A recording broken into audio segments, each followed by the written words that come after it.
पुढील 7 दिवसाचा अंदाज पाहणार आहोत. आपण बघतो की महाराष्ट्रामध्ये देशाच्या तुलनेत अतिशय चांगल्या प्रकारचा पाऊस पडतोय. मराठवाडा आणि उत्तर महाराष्ट्राच्या काही भागात रात्री पाऊस झालेला आहे. कोकण किनारपट्टीलाही काही विभागात पावसाचा प्रभाव निर्माण झाला होता. अजून पूर्व विदर्भामध्ये मात्र किंवा मराठवाड्याच्या पूर्वेकडील काही भागात अजूनही पावसाची प्रतीक्षा आहे. महाराष्ट्राचं उपग्रह छायाचित्र बघितलं असता आपल्या लक्षात येईल की जवळपास धुळे, जळगाव, छत्रपती संभाजीनगर, जालना, वाशिम, हिंगोली, परभणी, बीड, अहमदनगरचा पूर्व भाग, लातूर, धाराशिव भागामध्ये, सोलापूरच्या काही भागात रात्री पावसाळी वातावरण होतं आणि सकाळपर्यंत हे वातावरण आहे. मान्सूनची वाटचाल बघता जवळपास संपूर्ण कोकण मान्सूनने व्यापलं आहे. पालघरपर्यंत मान्सूनची वाटचाल झाली असून छत्रपती संभाजीनगर, बीड, लातूर अशा पद्धतीने मान्सून पुढे सरकला आहे. ज्या परिसरामध्ये मान्सून दाखल झाला आहे त्या परिसरातही चांगल्या प्रकारचं पावसाळी वातावरण आहे. मान्सून पश्चिमेकडून पुढे सरकण्यासाठी अनुकूल वातावरण आहे. मात्र मान्सून पूर्वेकडून पुढे सरकताना दिसत नाही. मान्सून पूर्वेकडून पुढे सरकत नसल्यामुळे विदर्भ आणि मराठवाड्याच्या उत्तर महाराष्ट्राच्या काही भागात अद्याप मान्सून पोहोचलेला नाही. जीएफएस मॉडेलचा विचार केला तर मराठवाड्याचा दक्षिणी भाग, पश्चिम महाराष्ट्राचा पूर्वेकडील भाग आणि कोकणात काही प्रमाणात पावसाची आज शक्यता आहे. उद्याही याच क्षेत्रात पावसाळी वातावरण राहण्याचा अंदाज आहे. मात्र दक्षिणेकडे पावसाचं प्रमाण राहील. उत्तरेकडे मात्र अजून पावसाचं प्रमाण वाढताना दिसत नाही. 13 तारखेला तुलनेत पावसाचा प्रभाव कमी होण्याची शक्यता आहे. मात्र मराठवाड्याचा दक्षिणी भाग, पश्चिम महाराष्ट्र आणि दक्षिण कोकणात हलक्या सरी होऊ शकतात. जीएफएस मॉडेलने तरी महाराष्ट्रातील पावसाचा प्रभाव हा 14 तारखेला कमी होताना दाखवला आहे. 15 तारखेलाही हाच प्रभाव कमी असेल. 16 तारखेपासून पहिल्यांदा पूर्व विदर्भाकडून पावसाला सुरुवात होणार आहे, जेणेकरून या ठिकाणी पूर्वेकडील मान्सूनचीही प्रगती होईल आणि पूर्व विदर्भात जो पाऊस आता कमी झाला आहे तो आता वाढणार आहे. आपण 17 तारखेलाही बघतो पूर्व विदर्भात हलक्या सरी होतील. मात्र जवळपास 14 तारखेपासून 17 तारखेपर्यंत पावसाचा जोर कमीच राहणार आहे. 18 तारखेला भाग बदलत विदर्भाच्या दिशेने किंवा पूर्व भारताच्या दिशेने पावसाची प्रगती होत असल्यामुळे मराठवाडा आणि विदर्भात बऱ्यापैकी ठिकठिकाणी पावसाला सुरुवात होईल. कोकणातही पाऊस वाढणार आहे.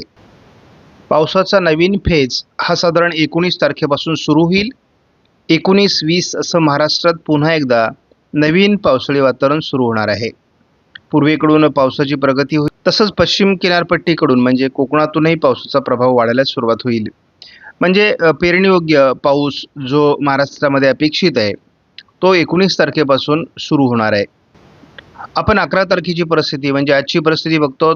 आज पश्चिम किनारपट्टीला म्हणजेच कोकणामध्ये बऱ्याच भागात पावसाळी वातावरण राहण्याचा अंदाज आहे. आज मराठवाड्याच्या दक्षिणी भागात आणि मध्य महाराष्ट्र, पश्चिम महाराष्ट्रातही पावसाची शक्यता स्कायमेटने वर्तवली आहे. आपण बघतो हे वातावरण थोड्याफार प्रमाणामध्ये 12 तारखेला राहण्याची शक्यता आहे. 13 तारखेपासून पावसाचं प्रमाण कमी होत जाईल. दक्षिण कोकणात थोडा पावसाचा प्रभाव राहण्याची शक्यता आहे. 14 तारखेपासून पावसाचं प्रमाण कमी होईल, परंतु याचा अर्थ पूर्ण पाऊस उघडणार नाही.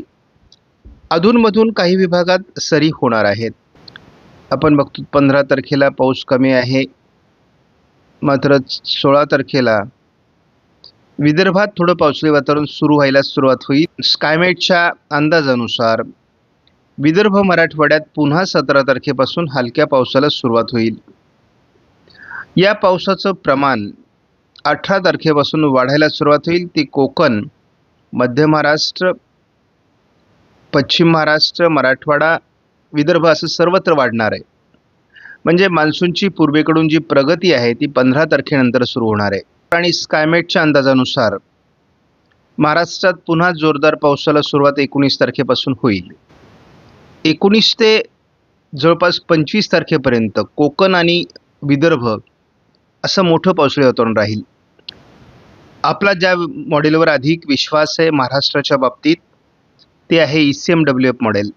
आणि या मॉडेलमध्ये आजही दक्षिणी भागामध्ये म्हणजे मराठवाड्याचा दक्षिणी भाग, पश्चिम महाराष्ट्र, मध्य महाराष्ट्राचा दक्षिणी भाग आणि दक्षिण कोकण असं पावसाळी वातावरण राहणार आहे. हे पावसाळी वातावरण अधिक प्रमाणामध्ये वाढून 12 तारखेला देखील मराठवाडा, विदर्भ, पश्चिम महाराष्ट्र, दक्षिण कोकण असं राहणार आहे. हलक्या स्वरूपामध्ये पावसाच्या सरी या महाराष्ट्रामध्ये 13 तारखेलाही होणार आहेत. 14 तारखेलाही थोडं पावसाळी वातावरण महाराष्ट्रात राहणार आहे. खास करून मराठवाड्यात याचा प्रभाव असेल. 15 तारखेला मात्र पावसाचं प्रमाण हलकंसं कमी होणार आहे. 16 तारखेलाही महाराष्ट्रात विरळ पावसाची शक्यता आहे. 17 तारखेपासून या मॉडेलनेही विदर्भाकडून पावसाला सुरुवात होण्याचा अंदाज दिला आहे. कोकणातही पाऊस वाढेल. महाराष्ट्रातील पावसाचं वातावरण पुन्हा एकदा 18 तारखेपासून वाढायला सुरुवात होईल. 19 तारखेपासून महाराष्ट्रातील सर्व भागामध्ये पावसाचा प्रभाव वाढायला सुरुवात होईल. कोकण किनारपट्टीला जोरदार ते अतिजोरदार पावसाची शक्यता 20 तारखेपासून असेल. महाराष्ट्रात पुन्हा पावसाचा जोर सुरू होईल. संपूर्ण महाराष्ट्रामध्ये जूनमध्येच मुबलक पाऊस होणार आहे आणि सर्वांच्या पेरण्या होणं अपेक्षित आहे. म्हणजे विदर्भात 1004 हेक्टरपास्कल, मध्य महाराष्ट्रात 1006 हेक्टरपास्कल, तर गोव्याकडे 1008 हेक्टरपास्कल हवेचा दाब आहे. आणि हवेचा दाब वाढत असल्यामुळे पावसाचं प्रमाण कमी होत आहे. सुरुवातीपासून जळगाव, धुळ्यामध्ये पाऊस कमी झालेला आहे. रात्री या भागात पाऊस होण्याचा अंदाज आपण दिलेला होता. नाशिकच्याही पूर्व भागात पाऊस कमी होता, याही ठिकाणी आपण अंदाज दिलेला होता. छत्रपती संभाजीनगर, बुलढाणा, अकोल्याचा काही भाग, जालन्याचा काही भाग, परभणी, बीड, अहमदनगर